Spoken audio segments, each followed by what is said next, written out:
day that death would die, our Savior gave His life, rejected by us all. In silence bore the cross. Who knew this man of sorrows would make our hearts whole?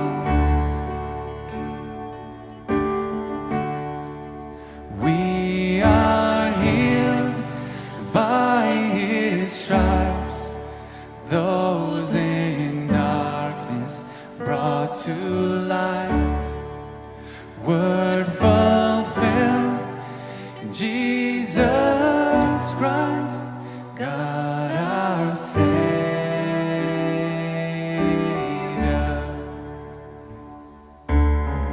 The blameless sacrifice, sinless He paid the price.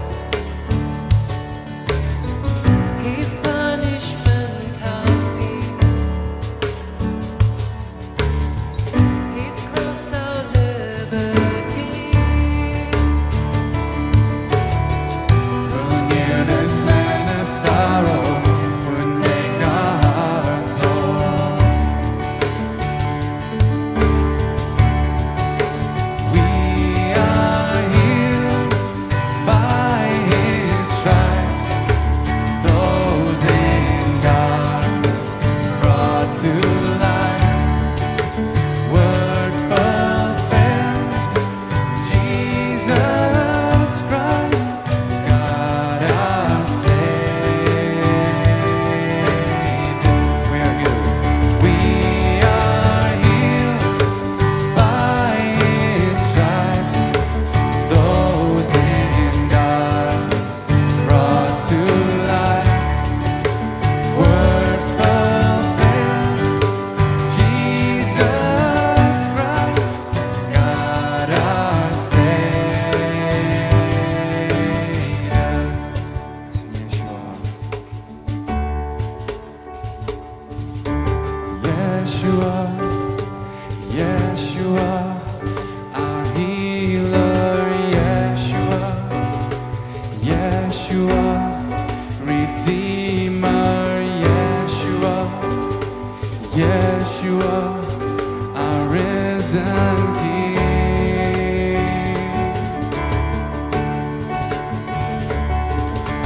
Yeshua, Yeshua, our healer.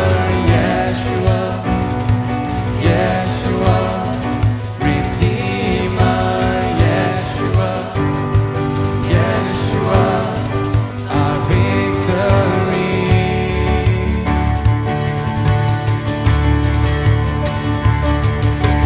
Yeshua, Yeshua, our healer.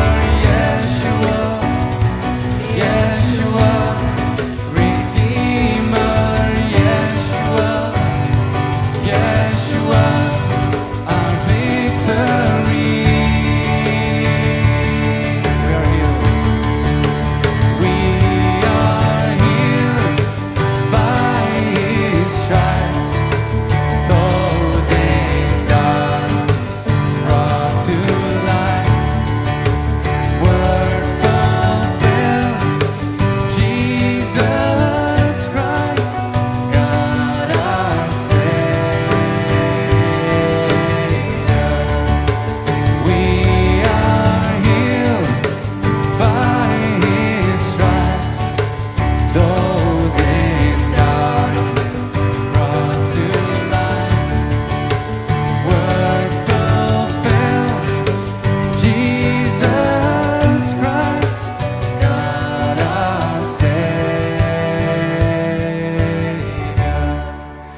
We are healed by His stripes, those in darkness brought to light. Word fulfilled, Jesus Christ, God our Savior.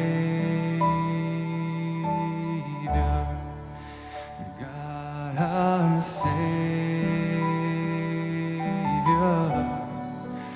God our Savior.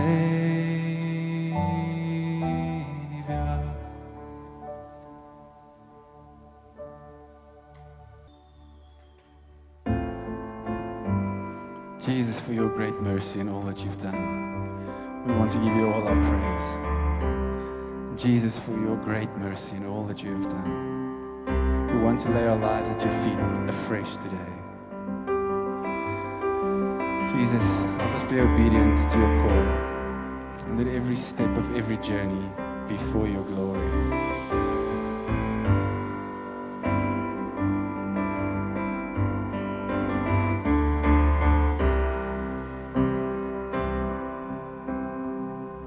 In view of your great mercy,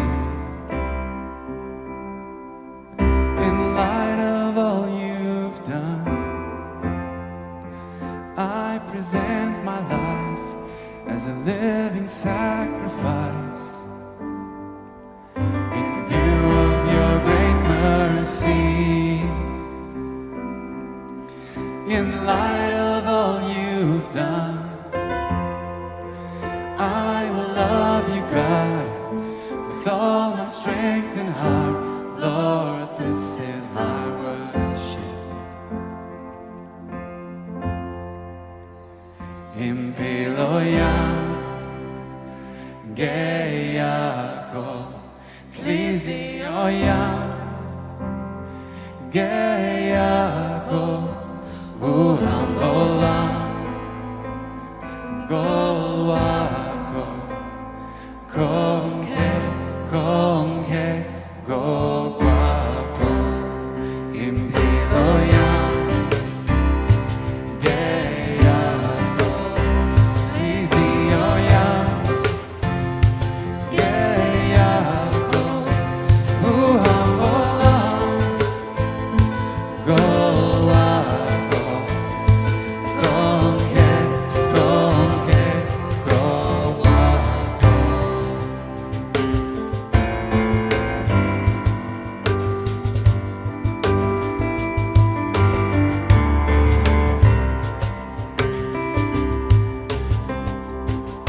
In view of your great mercy,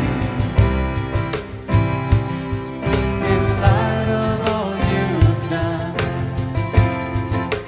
I present my life as a living sacrifice.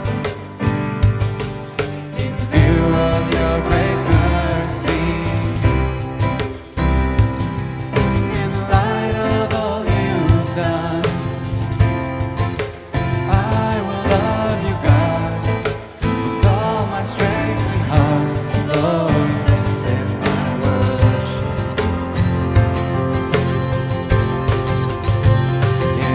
Impiloyam, Geyako, Lizioyam, Geyako, Uhambolam, Golwako, Konke, Konke, Gogwako, Impiloyam, Geyako, Lizioyam, Geyako, Uhambolam, Golwako, Konke, Konke, Gogwako.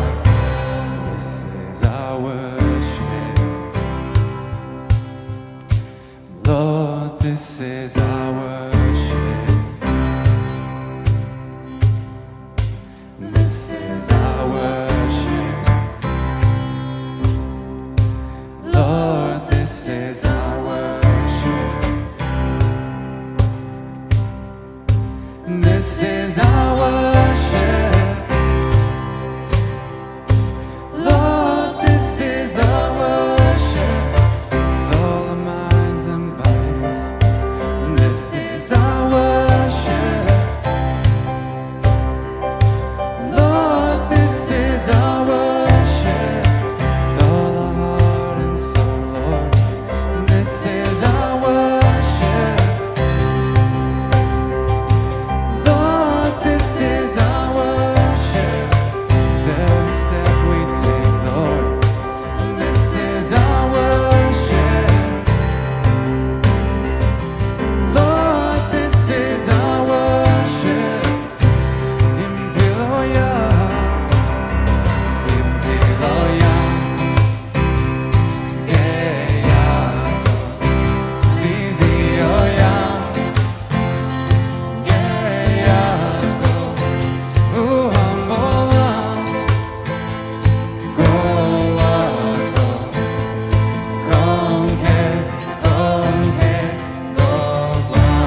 con che go guapo, con che go guapo.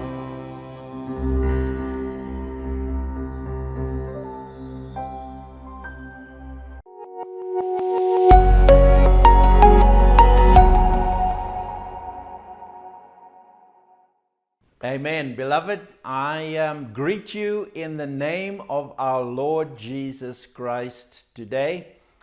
And I trust that you are fasting and that you are seeking the Lord's face. This is an incredible time of consecration and of dedicating ourselves to the Lord. Amen.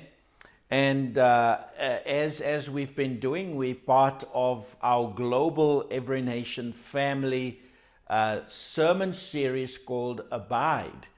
It is all about the Word of God, and it is about us abiding in the Word of God. Amen. And I believe that you are abiding in the Word of God. I believe that you are feeling and sensing the power of the Word of God in our lives. Amen. May the Lord bless you as you continue to abide in His Word, and may you find and see the fruit of abiding in His Word. Amen. There's no better life, there's no greater life than to be in the Word of the Lord. Amen.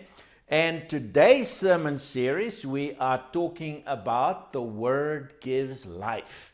And we are going to share about the life-giving power of the Word of God. Amen. God bless you as we read His Word. And before I do, I want to just pray and ask the Lord's blessing upon our time together. And where you are, may the Holy Spirit just touch your life in Jesus' name. So, Father, we are so thankful this day that you are our God and that we can come to you today and ask you, Lord, for your blessing upon our time together. May you bless and touch every heart from every area and every place where they are logging in the name of Jesus we pray, and we thank you for that. May miracles, signs, and wonders take place at the proclamation of your word. Amen. Amen. Beloved, so I want to read for you our scripture portion, which is John chapter 5, from verse 19 until verse 29. So we're going to read that whole portion of scripture, and then I'm going to focus on just a couple of aspects that is important for us to discuss today in Jesus' name. So the big heading of John chapter 5 from verse 19 is the authority of the Son. So we're going to look at the authority. Authority is defined as the ability to make decisions, the ability to have control, the ability to order things according to one's purpose and one's will. And so we're talking about the authority of the Son of God. And you would remember we spoke about John chapter 1 verse 1 saying that the Word was in the beginning, the Word was with God, and the Word was God. And that means that Jesus is the Word of God. Jesus is the Logos of God. Jesus is the logic of God. Amen. So we see in the life of Jesus the epitome of God's logic. Hallelujah. And we read this portion of scripture, and it follows this scene where Jesus has raised a lame man from his sick bed. This was at the pool of Bethesda, and the Lord raised him up on the Sabbath. And the Jewish leaders and religious people were very upset about this. How could Jesus do this on the Sabbath? To raise up a lame man. And now you can just think about the ridiculousness of that argument, that here is a man that was suffering for years of his life, and here Jesus comes and raises him up, and he walks away. And people get upset with that because it has broken, in their view, the Sabbath day. And Jesus started talking to them, and he started opening up to them, and he started declaring some very radical things. Amen. In John chapter 5 verse 19 we see that happening, and I'm going to start reading it for you, and then we're going to unpack it. it says, "So Jesus said to them, 'Truly, truly, I say to you, the Son can do nothing of his own accord, but only what he sees the Father doing. For whatever the Father does, that the Son does likewise. For the Father loves the Son and shows him all that he himself is doing, and greater works than these will he show him, so that you may marvel. For as the Father raises the dead and gives them life, so also the Son gives life to whom he will. For the Father judges no one, but has given all judgment to the Son, that all may honor the Son just as they honor the Father. Whoever does not honor the Son does not honor the Father who sent him.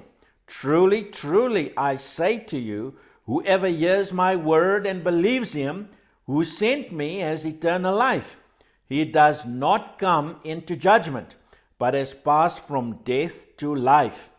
Truly, truly, I say to you, an hour is coming and is now here, when the dead will hear the voice of the Son of God, and those who hear will live. For as the Father has life in himself, so he has granted the Son also to have life in himself, and he has given him authority to execute judgment, because he is the Son of Man. Do not marvel at this, for an hour is coming when all who are in the tombs will hear his voice and come out, those who have done good to the resurrection of life, and those who have done evil to the resurrection of judgment. Amen.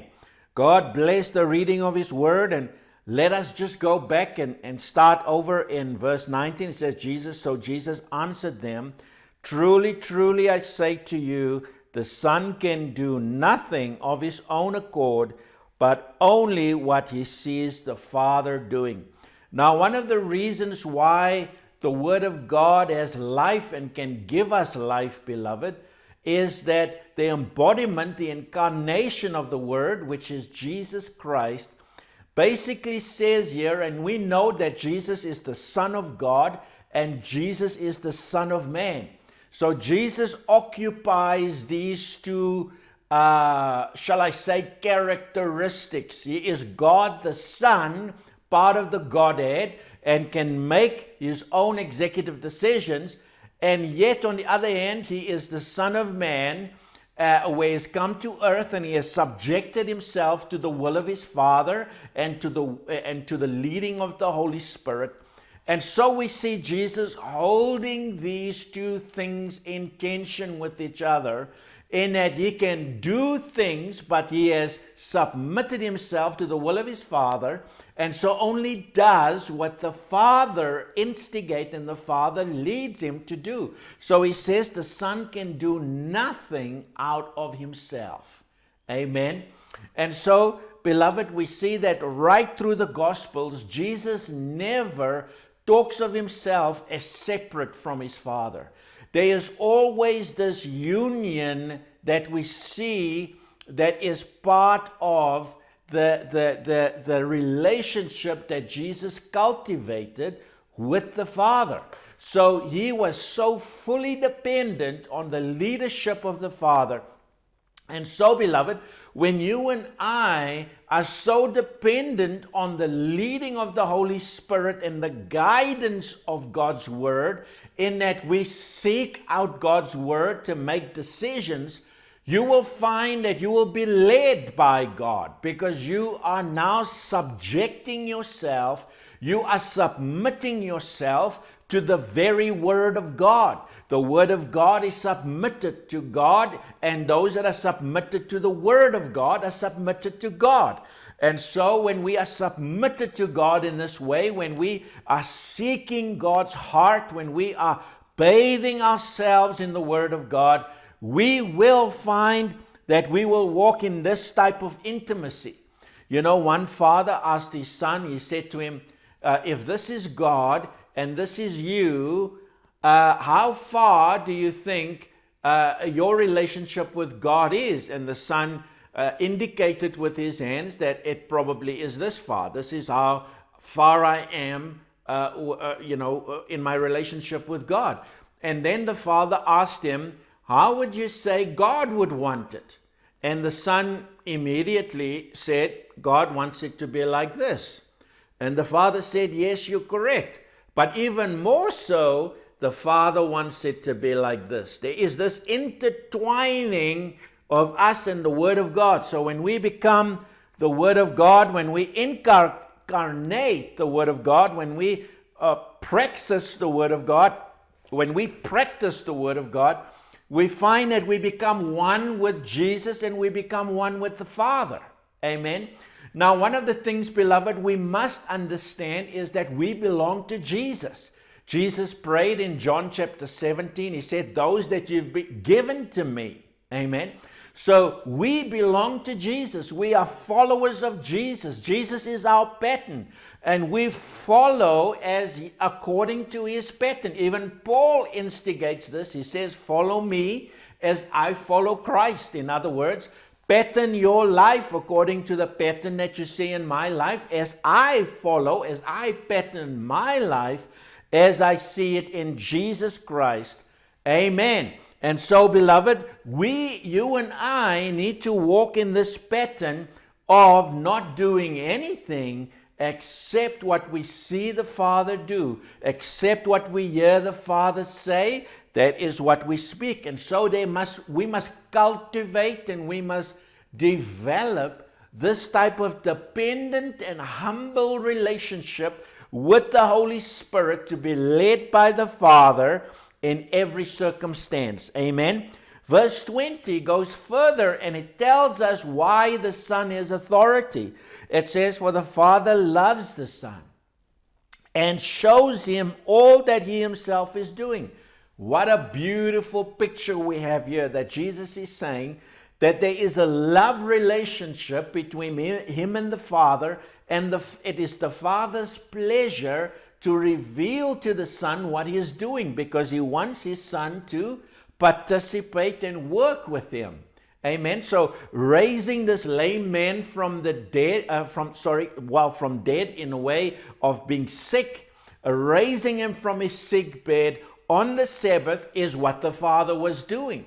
And that's all that Jesus was following. So the Jews was getting upset, but Jesus said, I've got to follow what I see the Father is doing. And the Father was showing me this man that needed to be raised from his sick bed. And so that's what Jesus joined. He joined the Father in his work. Amen. And so it is with you and I. When we join the Father in his work, amen, and that doesn't mean just preaching and speaking scripture and so forth, although that is great and good stuff. But the Father is also busy with work of encouraging people, of lifting up people. When we get that opportunity and we are sure that the Father is leading us in that way, then we must follow the Father. Amen.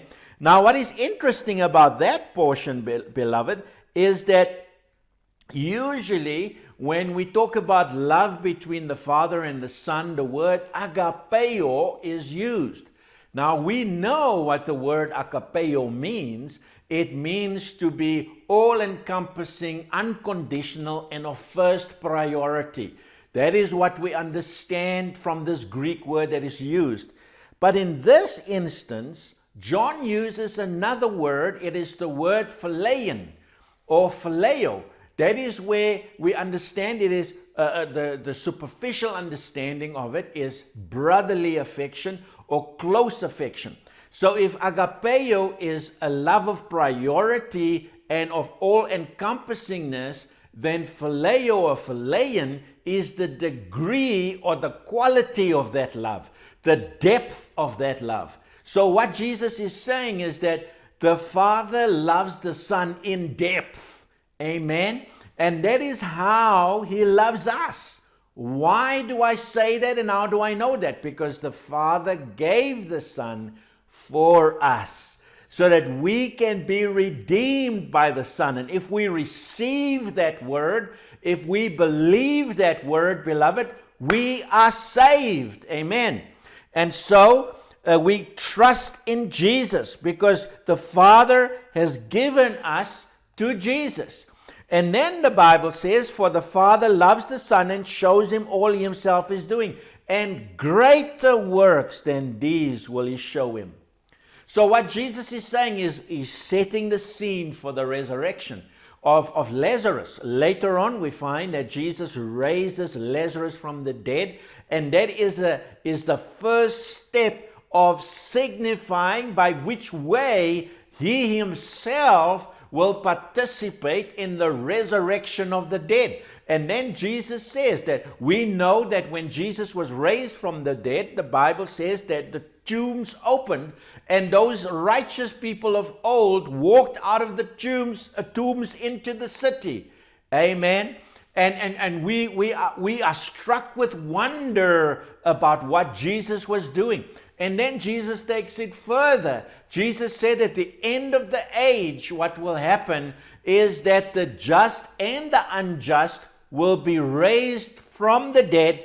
And not only is it that Jesus is able to give life, but the Father has entrusted to Jesus, the Word of God, the authority to be a judge over the just and the unjust. So Jesus will preside over the resurrection of the just and the resurrection of the unjust, according to what people have done.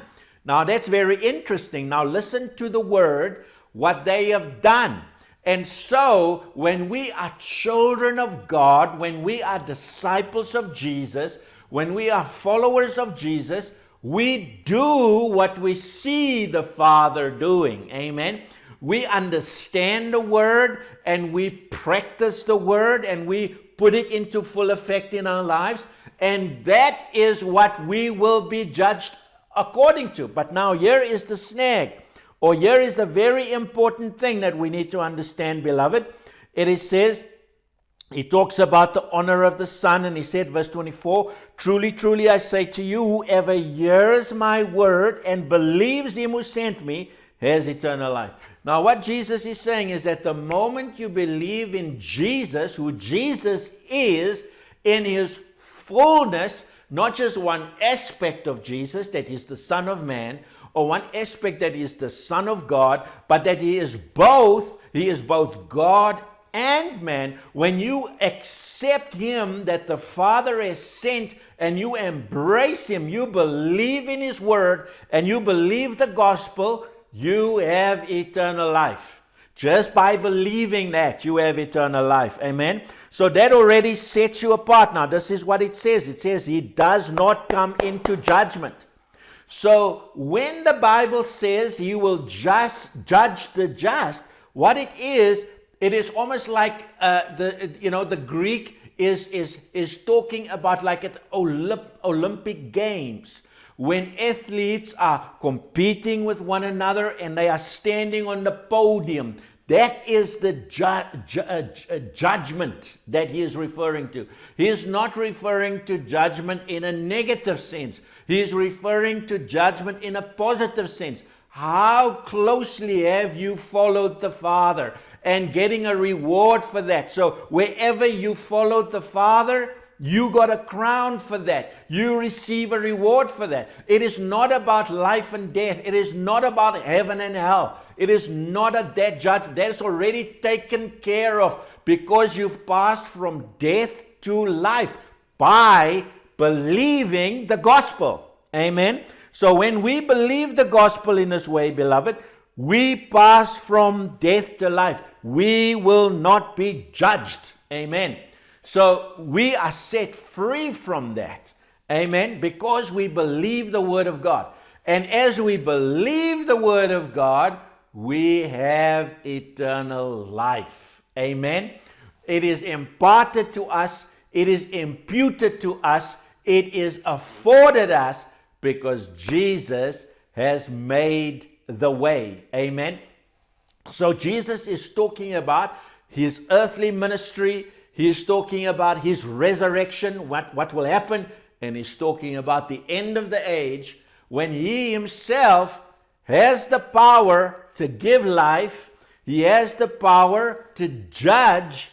And he has the power to preside over the resurrection, amen, of the dead, both that of the just and the unjust. So Jesus will preside over the resurrection activity that God will engage in at the end of the age. And Jesus, beloved, is the first fruits of that resurrection. So when we look at Jesus and we believe him, we believe his word, we believe the gospel, we put our faith in his word, we have life. It is imparted to us by the power of the Holy Spirit in Jesus' name. Amen. So right there where you are, beloved, wouldn't you want to receive this life by giving your life and saying, God, I invite you into my life? Just pray this prayer. Say, Father, I come to you. I believe that Jesus is the Son of God. I believe that Jesus is saying who he says he is, and I put my faith in him in the name of Jesus. And the Bible says you will be saved. By believing, you pass from death to life. Right there where you are, Father, I pray for every heart that is responding to this word at this moment, that you would raise them up by the power of the Holy Spirit, and they will have new life that you have given them in the name of Jesus. And I would want you to contact us and let us know that you have given your life to the Lord this day. For those of you that are already following the Lord, there is life in this word by the power of the Holy Spirit. So when you and I abide in the word, we are experiencing the Zoe life. It is eternal life. That is, Zoe is eternal life. It is energy. It is life energy, a vitality that comes to us by the power of the Holy Spirit. Amen. God gives us this vitality by his Spirit. And so when you and I abide in the Word of God, we receive the life of God. Amen. Jesus said it in John chapter 15. He said, without me, you cannot do anything. So when we are in relationship with the Word of God, when we are in union with the Word of God, when we are intertwined with the Word of God, and we abide in his Word, we can do what he wants us to do. Ultimately, that is what the Father wants us to do in Jesus' name. Amen. So, beloved, may the Lord bless you. May the Lord increase you at this hour, and may you carry and become all that God desires you to be in the name of Jesus. Amen. God bless you.